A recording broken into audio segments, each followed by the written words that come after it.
ya kujisajili katika orodha ya wapiga kura ambayo itakuwa inatumika mwaka wa 2027. Ikumbukwe kwamba vijana hawa wa Gen Z wamejitokeza sana ili kutetea azma yao ya kwamba watakuwa debeni na kwamba watatoa mgombea wao ambaye atasimamia.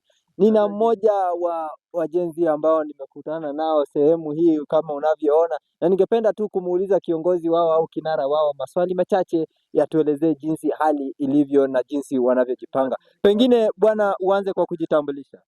Kwa majina naitwa Geoffrey Kipsigei, mimi ni mpiga kura na mwanafunzi ambaye nimepiga kura kwa miaka 3, lakini sasa unajua nilikuwa nimeacha maana ya kupiga kura. Hata sijui kadi yangu inakaaje. So leo nimeamua kuja hapa ni confirm kama ni mpiga kura ndio mambo ikuwe sawa. Pengine Kipsigei, kuna dhana ambazo zinatembea huku mtandaoni kwamba vijana hamtakuwa tayari katika kuingia katika kupiga foleni ya kupiga kura licha ya kuwa mnajisajili kurani. Unaweza sema ni? Mimi binafsi niko tayari, kwa niaba ya vijana wenzangu wako tayari na tuko kadi. Naam, ndivyo usemi ambao unaenea kote. Kwa majina naitwa Zizo, nimetana leo kuchukua kadi. Je, wewe umechukua? Uko kadi? Mimi nataka kushukuru kwanza majenzi wamejitokeza, nimeona tana vimekuwa fiti na mzidi kujitokeza. Kura yako ndio sauti yako, au sio?